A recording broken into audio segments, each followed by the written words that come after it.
House Bill 1302 is the National Voter Act that a lot of you probably read about and heard about. Mr. Chairman, I've got a couple of things I'd like to say about it. Then, if it's all right, I'd like to ask to go out of session and let a speaker speak about the prospects of this bill. House Bill 1302 would guarantee the presidency to the candidate who receives the most popular votes in the entire country. The bill is an interstate compact agreement that would ensure that every vote in every state will count in every presidential election.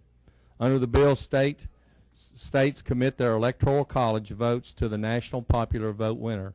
This legislation would take effect when enacted by states possessing a majority of the electoral college votes that have signed on to the compact. This bill preserves the electoral college and state control of elections.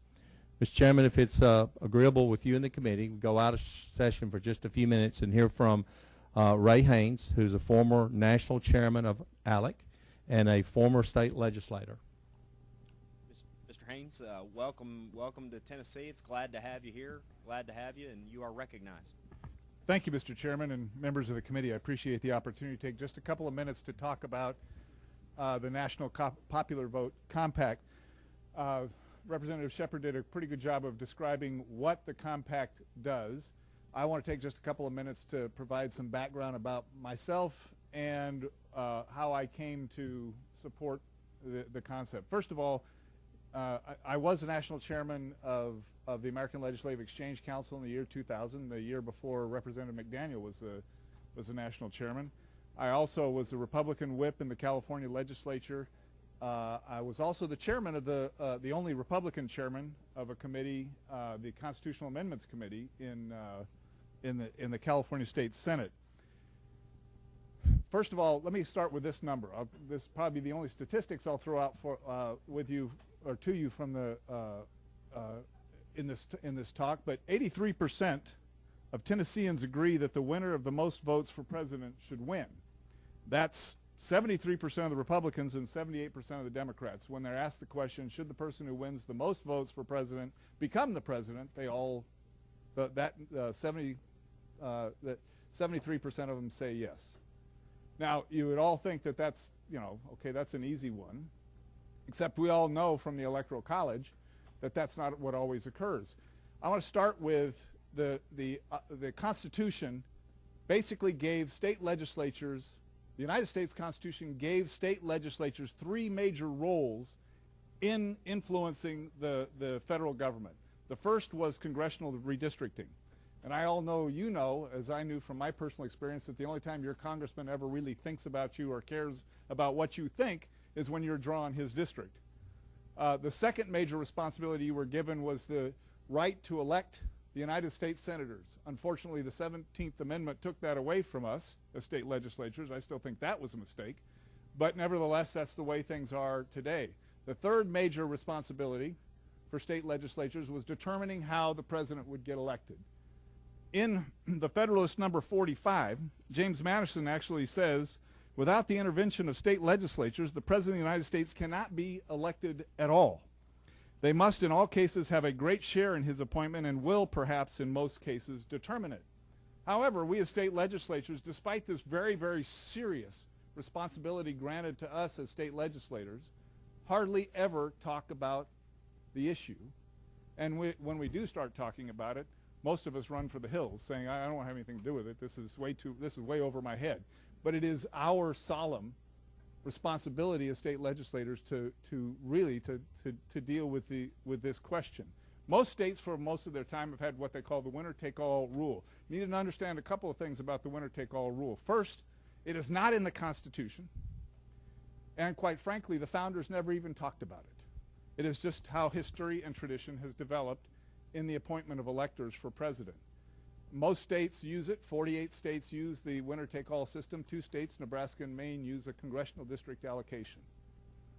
In the end, if we do nothing else in discussing the National Popular Vote Compact, I think it's important that as state legislators, you think about how we elect presidents. What's the major problem in the system today?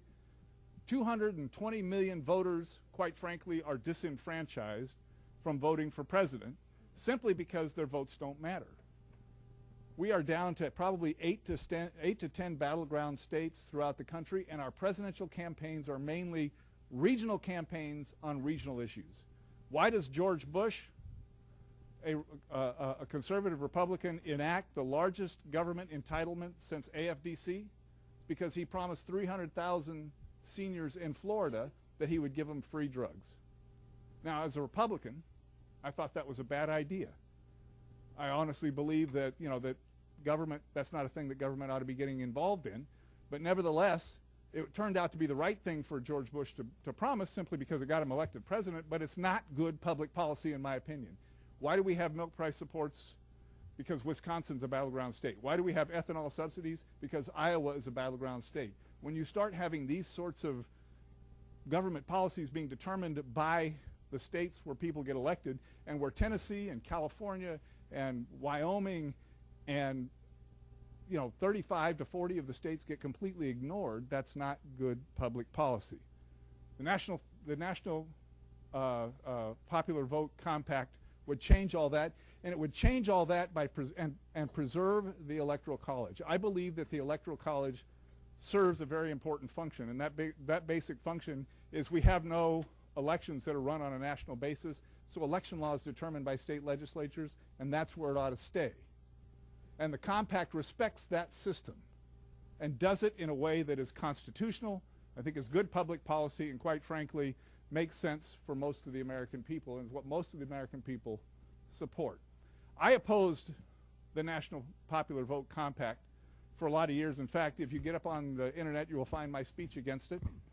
And I will tell you today that my speech against the National Popular Vote Compact is still the only one that makes sense to me and the best one I've ever heard. That being said, I will say this without equivocation, I was wrong on it. I am a conservative Republican. At one point in time in the California legislature, when conservative activist groups were measuring how conservatives ought to vote, they used my voting record as that match. So I can tell you from my credentials, coming to this was not easy.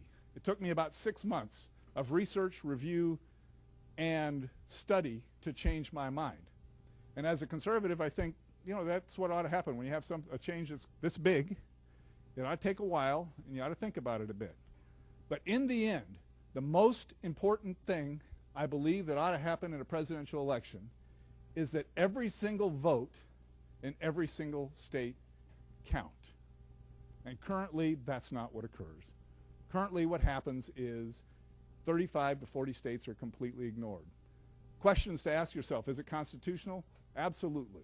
Article 2, Section 1 grants to the state legislatures the exclusive and plenary power to determine how presidential electors are appointed. Number 2, is it good public policy? I believe that our current system, which is a regional campaign on regional issues, is bad for the American people in general. A national campaign on national issues, I think, is better for the country as a whole. And finally, does it make sense from a political point of view? I think so. When people, a presidency, and I'll use Senator Fred Thompson's lines, when the leader of the free world is elected by a minority of the voters in a country, it undermines his authority, and it undermines the confidence of the people in the decisions that he makes. National popular vote would overcome that, and for that reason, that's why I support it, and that's why I'd ask for your support in the committee. I don't know the process.